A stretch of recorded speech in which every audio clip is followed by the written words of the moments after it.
Hey, how many cool songs do you remember being introduced to by a friend? Or maybe you just walked into a music store one day and saw some cool stuff in your younger days. Stick around. We'll be right back. We're going to talk about my experiences right after this.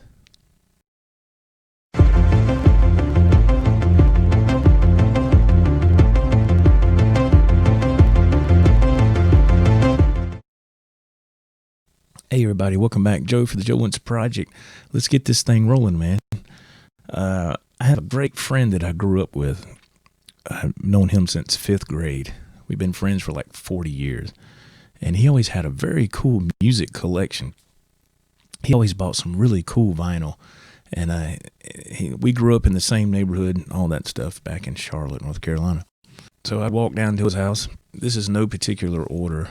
I remember Weasel Zappa having a bad day. I remember that because of the album cover, because of the green guitar.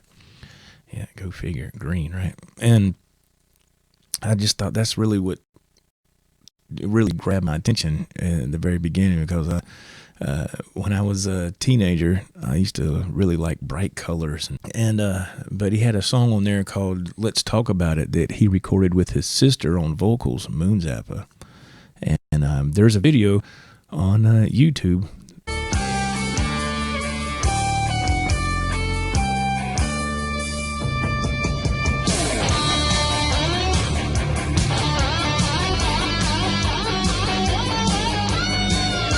You can tell that Weasel is heavily influenced by Eddie Van Halen. I think, a lot of us have that play guitar. I've always loved that solo, and that song is killer solo. The next album that I remember, there was a old school rap album that my friend introduced me to, and it was the group was titled UTFO, and I can't remember what that stands for. I actually looked it up one time, and I can't remember what it stands for now. But it was a phenomenal album. I thought it was incredible, and their biggest single that I remember, I want to say from that album, was a song called Roxanne, Roxanne. That broke out huge for them. And as a matter of fact, I want to say it was last year or year before, Netflix released like this movie called The Real Roxanne. And it went into a lot of that, how that came about with Roxanne. But the song that grabbed my attention off of their debut album was a song called Lisa Lips. It was great because it had some really cool guitar in it. And this is around the time frame where Aerosmith and Run DMC had collaborated and busted that door down. That was incredible. I mean, I was like, so you got to remember, man, 86 is when I got my very first electric guitar. And so I'm seeing all this stuff, for the first time. I wasn't really familiar with these groups. And then they would come out with this new music, and it was like, oh, that is so awesome. I loved it. I loved that, how they just came together and formed that incredible music.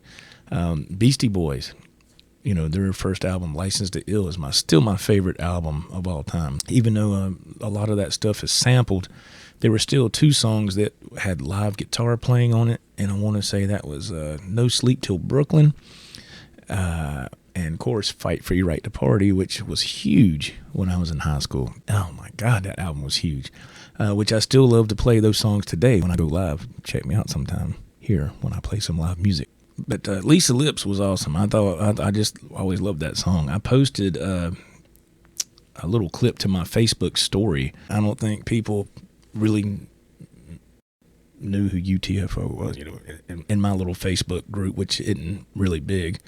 I think one person liked it, and I was like, damn, y'all don't know who this is, but it's all good. Phenomenal album, Lisa Lips. I love that song. It's just really awesome. Incredible guitar playing, and that was in 1985, so that was great. Lisa Lips.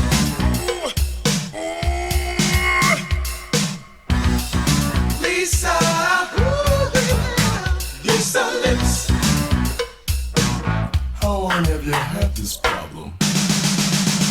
Damn.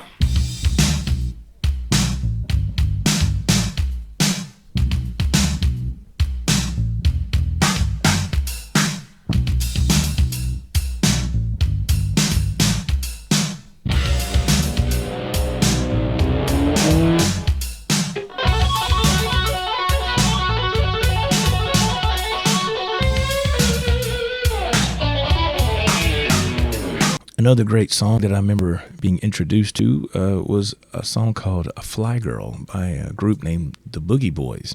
A fly girl is a girl who wants you to see her name, her game, and her ability. 2 gold teeth and cold cash money. The guys are on a strap. She tends to act funny.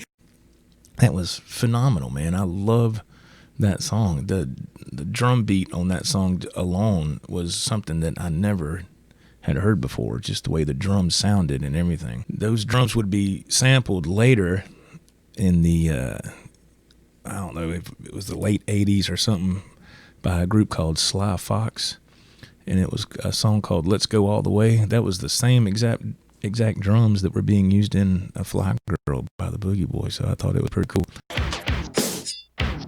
But yeah, that was just some great music. That's just a few, to say the least, that I recall right offhand. I mean, he had so many albums. I need to talk with him and see if he can remind me of some more, because of course, the older you get, I can't remember nothing anymore now. Thank y'all very much for watching.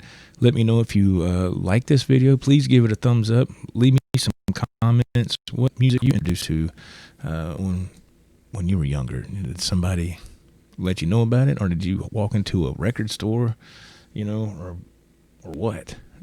Until next time, this is Joe for the G1 Project. Thanks for watching. Be safe, everybody. Talk to you later. Bye-bye.